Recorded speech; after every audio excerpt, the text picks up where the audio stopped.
ዳና የውስጥ እግር ማሳጅ የረኩበትንና ጥቅሙን በሚገባ ያጣጣሙበትን አገልግሎቱን በማስፋፋትና በማሳደግ እነሆ ሁለተኛ ቅርንጫፉን ከፈተ።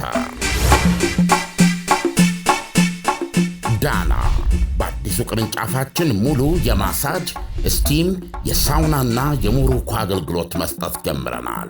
ለቤተሰብ ለጥንዶችና ለሙሽራዎች ከነሚዜዎቻቸው ዳና ማለፊያ ምርጫ ነው። ዳና ቁጥር 1 ብስራተ ገብርኤል አፍሪካ ህንፃ 3ኛ ፎቅ።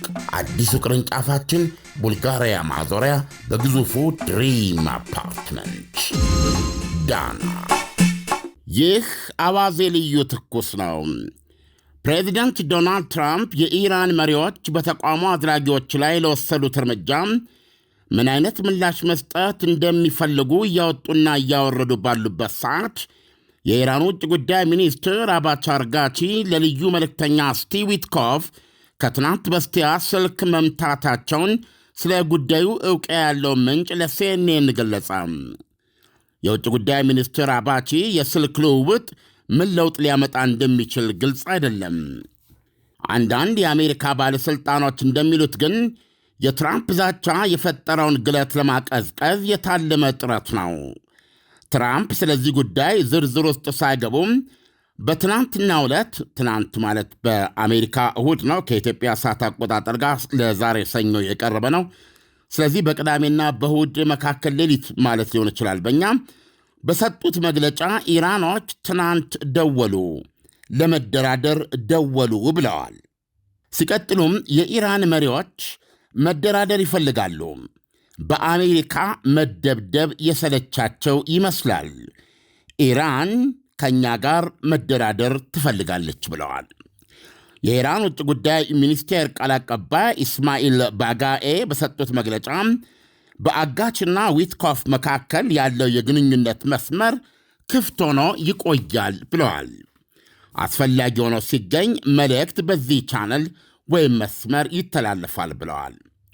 በኢራን ውጭ ጉዳይ ሚኒስትርና ልዩ መልእክተኛ ዊትኮፍ የስልክ ውይይት ምን ጭብጥ ተደረሰ ለሚለው ጥያቄ ሲመልሱም በሌላኛው ወገን የተወሰኑ ነጥቦችና ሐሳቦች ቀርበውልናል ብለዋል።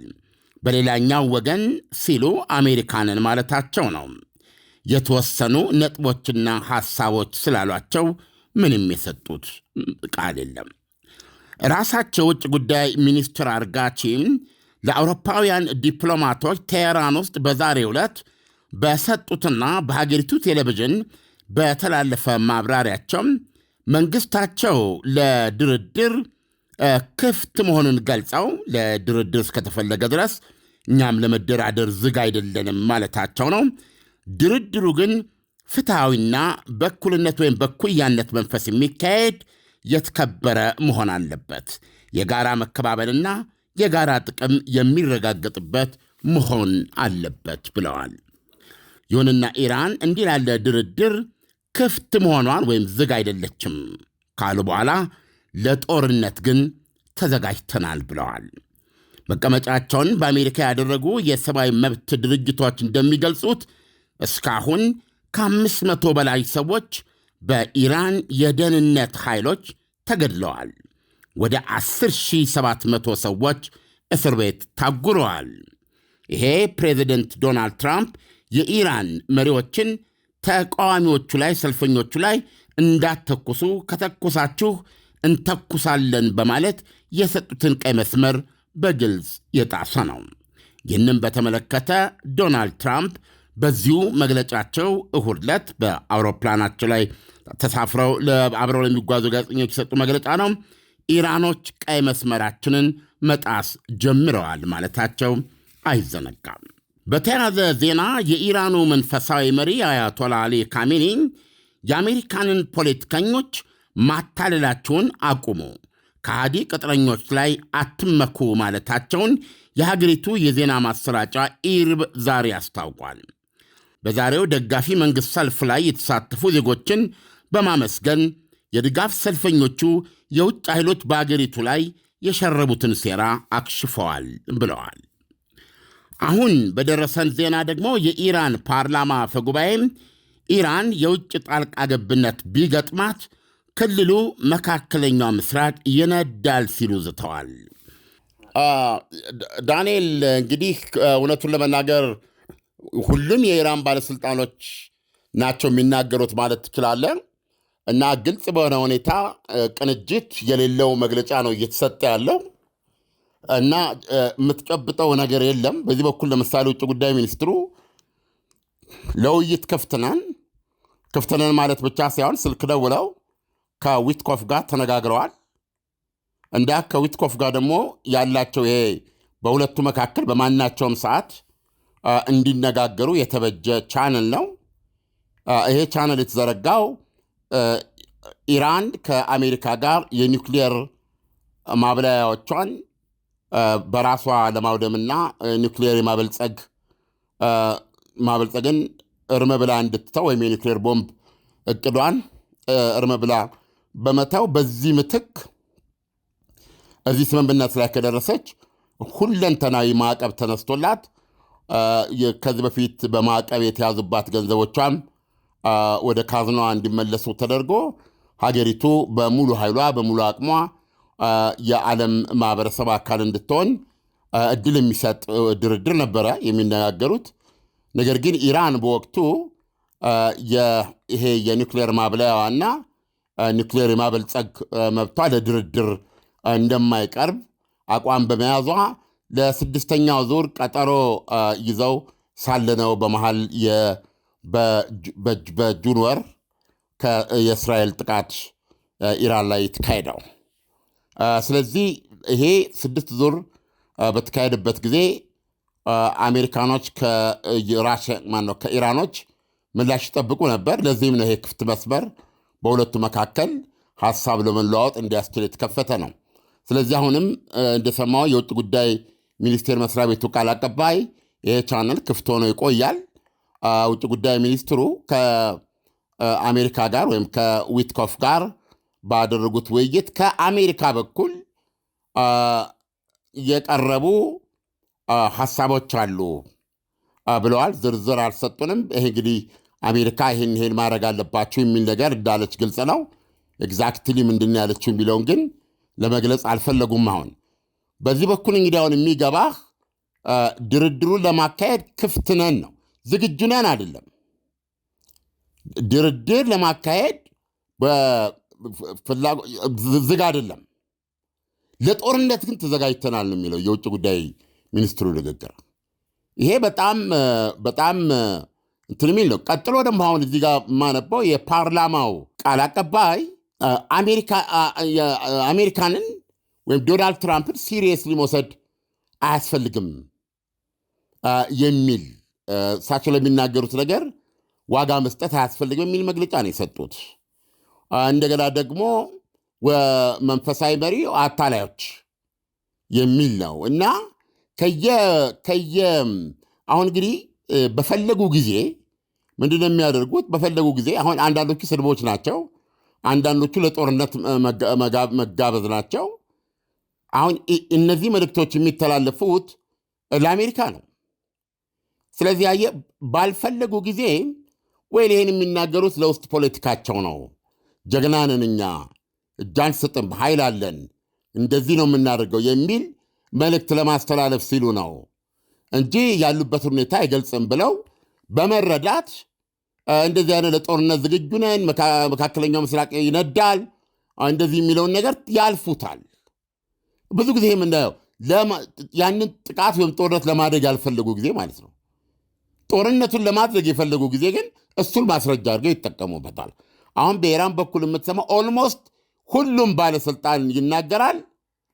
ፕሬዚደንቱም ለጦርነት ዝግጁ ነን፣ የፓርላማ ቃል አቀባዩም እንደዚህ ለጦርነት ዝግጁ ነን፣ ውጭ ጉዳይ ሚኒስትሩ ለጦርነት ዝግጁ ነን።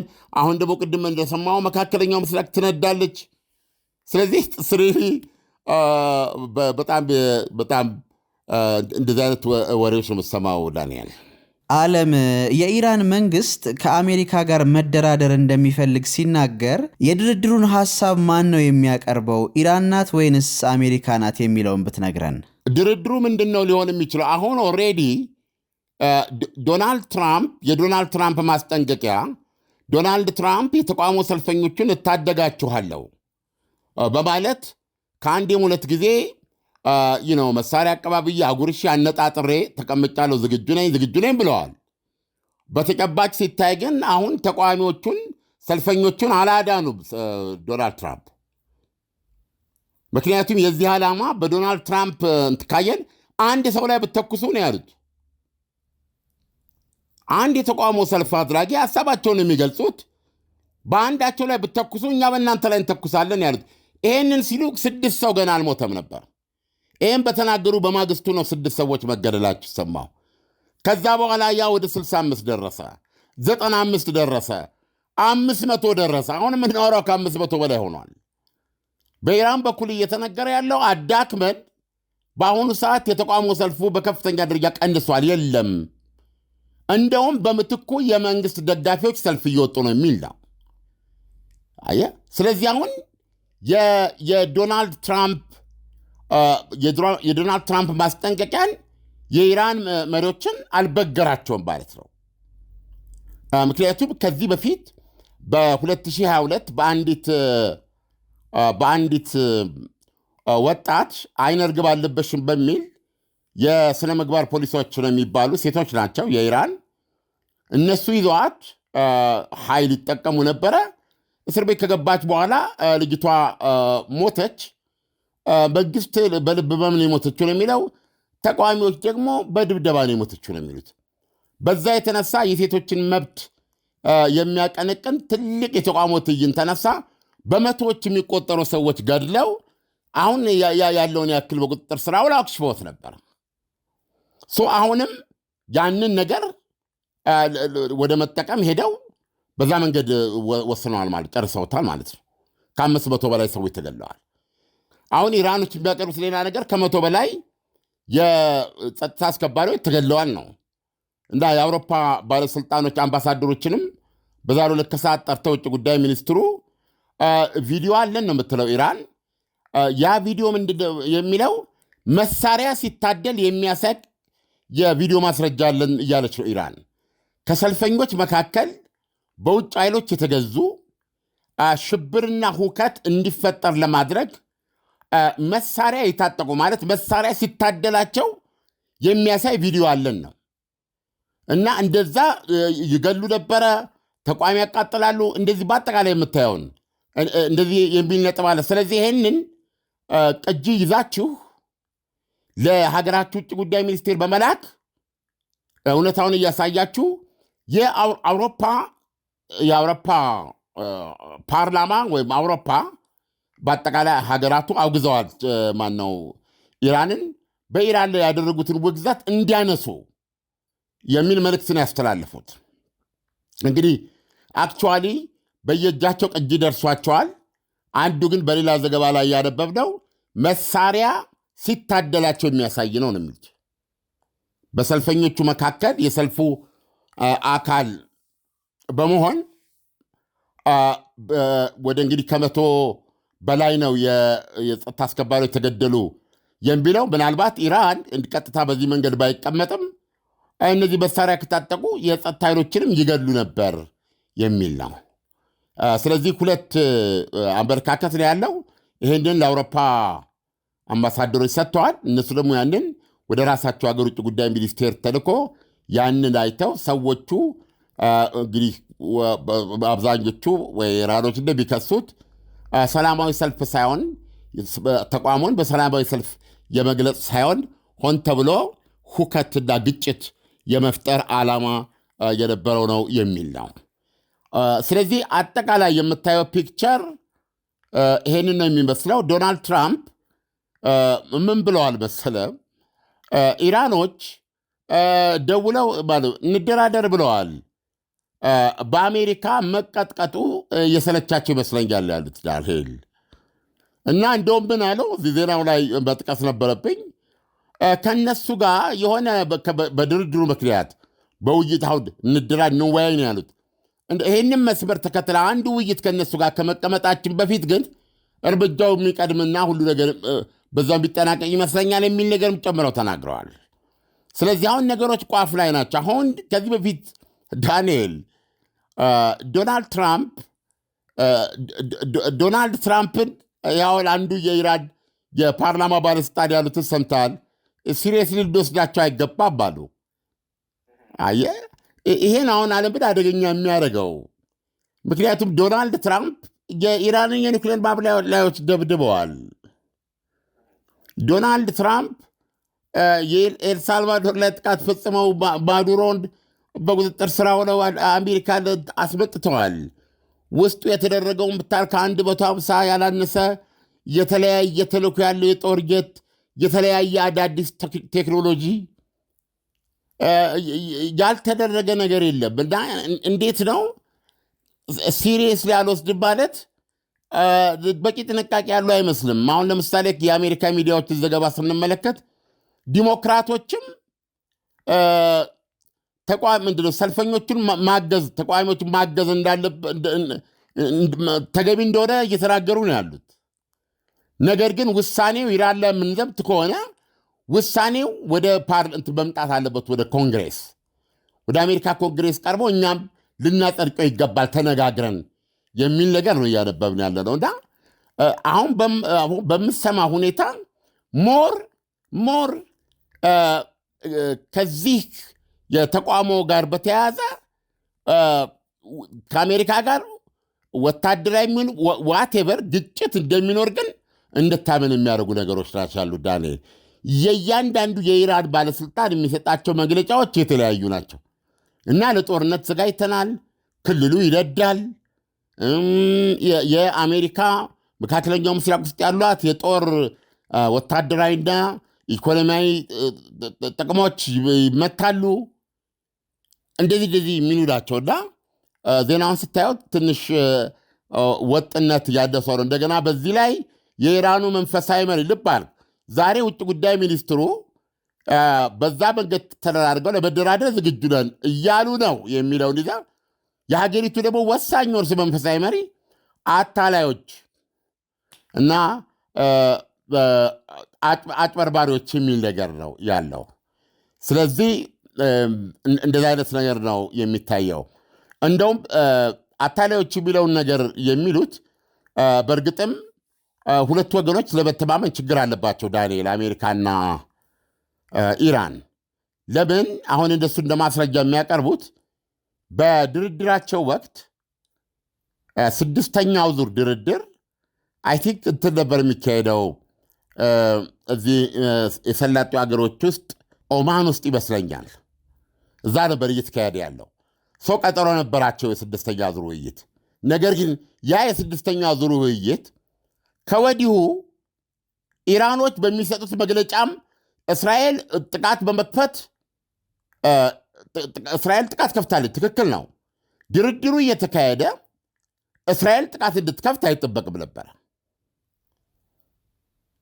ምክንያቱም ከአሜሪካ ጋር ስድስተኛ ዙር ድርድር ለማድረግ ቀጠሮ ነበራት ኦማን ውስጥ ኢራን። ያ ቀጠሮ እያለ ያንን ሳያካሂዱ በፊት እስራኤል ጥቃት ሰነዘረች ማለት ነው። አሁን ኢራኖች ያንን ምን አድርገው ነው የወሰዱት? ማዘናጊያ እና ሳይጠበቅ ያንን ጥቃት ለማድረግ አስችሏታል እስራኤልን የሚል ነው። ይሄ ሙሉ በሙሉ ልክ አይደለም ልትሉ አችልም። ልክ ነው፣ ከፊል እውነት ነው። ለምን ያልክ እንደሆን ትልቁ ነገር 5 ዙር ያደረጉት ሮም ድረስ ሄዱ ያደረጉት ድርድር ነጥቡ በሀገራችሁ ይሄ ኒውክሌር ማብለያውን ማውደም አለባችሁ በራሳቸው እና የኒውክሌር ማብለያ በዚህ በሰላጡ ሀገሮች ጋር በመተባበር አሜሪካ ይሄ ደግሞ ዓለም አቀፉ የኒውክሌር አለመስፋፋት ተቋም በሚቆጣጠረ ሁኔታ ይገነባል ግዛታችሁ ውስጥ። ለኢራን የሚያስፈልጋት የኒውክሌር ዘይት እየተመረተ በዛ ይሰጣታል። እንዲህ በራሳችሁ የኒውክሌር ማበልጸጊያ ማዕከል አይኖራችሁም እናንተ የምትቆጣጠሩት እናንተ የሚል አቋም አለ። 5 ዙር አልተስማሙበትም። ወደ 6ኛውም የሚጠበቀው ይሄ መተከለ አቋማችን ነው። ይሄ የማይነጠል መብታችን ነው። በዚህ ጉዳይ ላይ ምንም አሳልፈን የምንሰጠው ነገር የለም። ኒውክሌር እንትኖቻችንን አንነካም።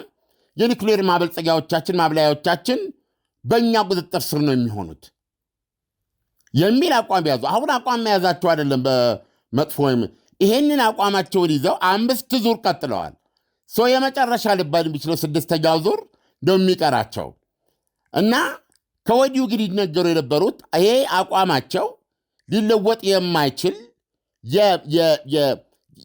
የማይገነጠል ይሄ መብታቸው መሆኑን ከማስረገጡ አኳያ ቢገናኙ የሴርሞኒ ጉዳይ ነው የሚሆነው እንጂ ፋይዳ የለውም። ከወዲሁ የሚናገሯቸው ነገሮች የያዟቸው አቋሞች ፋይዳ ቢስ አድርገውታል ያንን ድርድር። ስለዚህ አሁን ኢራኖች ምንድን ነው የሚሉት? አታለውናል ነው 6ኛ ድርድር እዛ እንድንጠብቅ አድርገው ከወዲሁ መጥተውናል። ስለዚህ ነው አያቶላ አሊ ካሚኒ አሁን በሀገሪቱ መገናኛ ብዙሃን ወስላቶች፣ አታላዮች ያሉበት ምክንያትና እንደዚህን ስታይ በዛ በኩል የሚባለውን ስትሰማ አይ ቲንክ የሆነ ግጭት የሚቀር አይመስለኝም።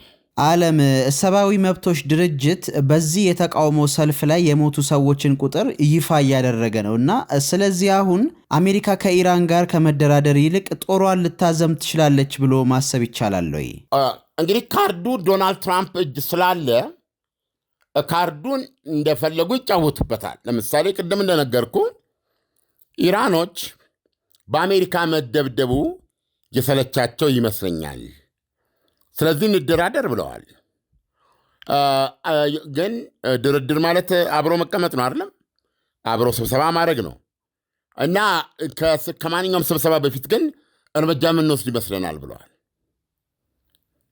አየህ፣ ይሄ እንትናቸው አለ። ስለዚህ ይቅርታ ጥያቄ ምን ነበር? ጥያቄ ምንድን ነው ዓለም ሰብአዊ መብቶች ድርጅት በዚህ የተቃውሞ ሰልፍ ላይ የሞቱ ሰዎችን ቁጥር ይፋ እያደረገ ነው። ስለዚህ አሁን አሜሪካ ከኢራን ጋር ከመደራደር ይልቅ ጦሯን ልታዘም ትችላለች ብሎ ማሰብ ይቻላል ወይ ነበር ጥያቄ። ሊሆን ይችላል። አሁን ለምሳሌ ብዙ ኦፕሽኖች ነው እያዩ ያሉት። አንደኛ ቀጥተኛ ወታደራዊ ምት ነው። ሌላው ደግሞ ሳይበር አታክ የሚሉት ነው እና ይሄ ሳይበር አታክ ብዙ ነገሮችን ሊያሽመደምድ የሚችል ነው እና አንዱ ይህንን አሁን ምንድነው የተቀጣጠለውን አመፅ ለመቆጣጠር የሚጠቀሙባቸውን ሲስተም የተለያዩ ተቋሞች ሁሉ ነገር ኮምፒውተራይዝድ ነው። ስለዚህ እሱም አንዱ ነው ሳይበር አታክ እና ሌሎች አማራጮችንም አልዘረዘሩም እንጂ ይሄን በማድረግ ነው። ነገር ግን ከበድ ያለ የሚል ነው። ስለዚህ ለጥያቄ ምላሽ ለመስጠት ያ ሊደረግ ይችላል። የአሜሪካ ጥቃት ይካሄድ ይችላል። ምክንያቱም ዶናልድ ትራምፕ ቬኔዙዌላ ላይ እርምጃ የወሰዱበትን ሌሊት ማንም የገመተ የለም። ከዛ በፊት የነበረው የሚካሄዱ ነገሮች ነበሩ፣ የተለያዩ ነገሮች ትላለ። በዚህ መንገድ እንደዚህ አይነት በእውነት በአይነቱ ለየት ያለ በጣም የደፈር ሀገሪቱ እኮ በአሜሪካ በራሽያ ኤስ-300 እና ሌላ ራሽያ ስሪት በሆኑ እኮ የአየር መቃወሚያዎቹ ታጠረች ሀገር እኮ ናት። የፕሬዚደንቱ የሚውሉ የሚያድሩበት ቦታ እኮ በዚህ የተከበበ ነበር። አሁን እሱን እንዴት አድርገው እንደመቱት እንዴት አድርገው እንዳከሸፉት አንዳንዱን ስታነብ ቢገርም ነው። ስለዚህ ጥቃቱ የተደረሰ ጊዜ ያልተገረመ ሰው አልነበረም በዓለም ላይ እና ማናቸውም ሌሊት አደገኛ ነው። የዛሬውም ሌሊት የነገውም ሌሊት አታውቅም። ስለዚህ ካርዱ በአሜሪካ እጅ ነው ያለው። ስለዚህ ለማንኛውም ድርድር ከመቀመጣቸው እኩል ስሰማ ለጦርነት ዝግጁ ነን፣ መካከለኛው ምስራቅ ይነዳል፣ እናንተ ወስላቶች የሚሉትን ነገር ስታይ ሞር ከነገሮች መቀዝቀዝ ይልቅ የነገሮችን መጋጋል ነዳጅ የሚያርከፈክፉ ናቸው ዳንኤልና ለጥያቄ መልስ ለመስጠታው ሊወስዱ ይችላሉ። ዓለም በኢራን የመንግስት ደጋፊዎች ሰልፍ መውጣታቸው አሁን ያለውን የኢራንን የውስጥ ችግር ቫላንስ ሊያደርገው ይችላል ወይንስ ደግሞ የኢራን መንግስትን በሚደግፉና በሚቃወሙ ህዝቦች መካከል ግጭትና ሁከት እንዲነሳ ይበልጥ የሚያደርግ ይሆናል የሚለውን ብታብራራልን። ይህንን በቀላሉ ለመረዳት ሁላት ግንብት ነው ማስቀመጥ የሚቻለው። ይሄ የተቋሞ ትዕይንት ይሄ የተቋሞ ቁጣ መነሻው ምንድን ነው? ኢራኖች ምን ይላሉ? ኢራኖች የኢኮኖሚ ብሶት ነው፣ የኑሮ ብሶት ነው። ይሄንን ተቀብለናል። ስለዚህ ይሄንን በማንኛውም መንገድ መፍታት አለብን ብለዋል። ስለዚህ ይሄ ተቋሞ ትዕይንት ለመነሳት በቂ ምክንያት አለው ማለት ነው ኢራን ውስጥ። ነገር ግን ሌሎች አሉ ሰልፋቸው ይሄ ያልሆነ ዓላማቸው መንግሥት መገልበጥ ይሆነ ሁከትና ሀኬት ግጭት መፍጠር ይሆናሉ። በውጭ ኃይሎች የሰለጠኑ እንደውም መሳሪያ ጭምር ሲታደላቸው የተገኙ እና ሀገሪቱን በማንደር ላይ የሚገኙ ሁከቱ እንዲባባስና ዓላማቸው የመንግሥት ግልበጣ መንግሥትን መጣል የሆኑ አሉ ነው በራሳቸው በኢራኖች ይሄ ነው ያለው። ኦኬ። ስለዚህ አሁን የአሜሪካስ ኢንተረስት ምንድን ነው? የፕሬዚዳንት ዶናልድ ትራምፕ አስተዳደር ለምሳሌ የዶናልድ ትራምፕ አስተዳደር ይህ ተቋሞ በሰላማዊ መንገድ ነው እየገለጹ ያሉት አንድም እርምጃ እንዳይወሰድባቸው የሚል ነው እና እንደተወነጀለው ኢራኖች እንደሚወነጅሉት በዚህ ውስጥ የአሜሪካ እጅ አለበት ወይ? ይሄን ለምሳሌ ኢራን እንደምታቀርበው በውጭ የሰለጠኑ እና ሆን ብለው ነገሮች ወደ ግጭት እንዲሄድ የሚፈልጉ እና የስርዓት ለውጥ እንዲመጣ የሚፈልጉ ኃይሎች አሉ ሲባል ያ በዋነኛነት ተከሳሿ አሜሪካና እስራኤል ናቸው። ስለዚህ ኢራኖች እንደሚከሱት ይሄ በአሜሪካኖች በኩል ወይም በዶናልድ አስተዳደር በኩል ያለ ነገር ነው ወይ? እውነት ነው ወይ ነው? ሌትስ ሴይ እውነት ነው ብለን የምንቀበል ከሆነ ደግሞ ወይን እንደዛ ከሆነ አሜሪካኖች ይሄ የተጀመረው የህዝብ ቁጣ እንዲበርድ አይፈልጉም ማለት ነው። ይሄንን የሚያባብስ ሁኔታ ተቋሚዎቹ ተቋማቸውን እንዲቀጥሉ እና ደግሞ የኢራን መሪዎች ይህን ለመቆጣጠር የሚያስችላቸውን ሙሉ አቅማቸውን እንዳይጠቀሙ እነሱንም ፍርሃት ውስጥና ጉዳት ውስጥ የሚጥል ነገር እርምጃ ሊወስዱ ይችላሉ ማለት ነው። ሰው እነዚህን ማጣራት አችልም እና ነገር ግን አንድ የማይካድ ነገር ዶናልድ ትራምፕ እንደ አንድ የምድራችን ሌላ ያለ ሀገር አንድ ነገር ብለዋል። ተቃዋሚ ሰልፈኞቹን ላይ እንዳትተኩሱ፣ ከተኮሳችሁ እናንተ ላይ እንተኩሳለን። አሁን በተጨባጭ ያየነው ኢራኖች ተኩሰዋል። ከ500 በላይ ሞተዋል፣ ተገለዋል። ስለዚህ ሌላ ደግሞ 4 ቀን ደግሞ በኢንተርኔት ተዘግቷል በሀገሪቱ። የዶናልድ ትራምፕ ቀይ መስመር ተጥሷል ዳንኤል። ስለዚህ ማስጠንቀቂያ ከሰጡ እንዳትተኩሱ ብለው ከሰጡ አሁን ኢራኖች እንደሚሉት ተቃዋሚዎች ተበትነው በጥቂት አንዳንድ ቦታዎች ላይ በድብቅ አገኘን ብለው የሚያወጧቸዋሉ የሉም ነው የሚባለው። አሁን በብትኩ ሰፊ ቁጥር ያለው የድጋፍ ሰልፍ ነው የሚካሄደው። ይሄ በምዕራባውያን ሳይታለም የተፈታ ነው፣ ተቀባይነት የለውም። ይሄ ድርጅታዊ አሰራር አሁን ለምሳሌ ምንድን ነው ያሉት የአውሮፓ ህብረት በአውሮፓ ፓርላማ አካባቢ አንድም የኢራን ዲፕሎማት እንዳይደርስ ነው እግድ ያደረጉት። እነዚህ የገዛ ህዝባቸውን የሚጨፈጭፉ ናቸው እና አንድም የኢራን ዲፕሎማት የአውሮፓ ህብረት ዲፕሎማቲክ ቦታዎች ላይ እንዳይገኝ የሚል ነው። ስለዚህ አሁን የኢራኖች የሚያቀርቡትን የኢራን የድጋፍ ሰልፍም ሆነ የሚያቀርቡትን ቅጂ አይቀበሉም ምዕራቦቹ። ይሄ የድርጅታዊ አሰራር ውጤት ነው የሚሉት። ስለዚህ አሁን ከዚህ ቀጥሎ ምን ይሆናል የሚለው ነገር ምንድን ነው? ዶናልድ ትራምፕ ላልተከበረ፣ አልተፈሩም፣ አልተደመጡም። ስለዚህም ኢራኖች ባመኑት መንገድ ተቃውሞውን ለመሰባበር እርምጃ ወስደዋል። ከዚህ ቀጥሎ የዶናልድ ትራምፕ እርምጃ ምን ይሆናል ብሎ መጠበቅ ነው ዳንኤል የሚቻለው። ስለዚህ በዚህ ውስጥ ነው። ዓለም፣ ለትንታኔው በጣም አመሰግናለሁ። መልካም ምሽት ይሆንልህ። መልካም ምሽት ዳንኤል። ዳና የውስጥ እግር ማሳጅ የረኩበትንና ጥቅሙን በሚገባ ያጣጣሙበትን አገልግሎቱን በማስፋፋትና በማሳደግ እነሆ ሁለተኛ ቅርንጫፉን ከፈተ። ዳና በአዲሱ ቅርንጫፋችን ሙሉ የማሳጅ ስቲም፣ የሳውናና የሙሩኮ አገልግሎት መስጠት ጀምረናል። ለቤተሰብ ለጥንዶችና ለሙሽራዎች ከነሚዜዎቻቸው ዳና ማለፊያ ምርጫ ነው። ዳና ቁጥር 1 ብስራተ ገብርኤል አፍሪካ ህንፃ 3ኛ ፎቅ። አዲሱ ቅርንጫፋችን ቡልጋሪያ ማዞሪያ በግዙፉ ድሪም አፓርትመንት። ዳና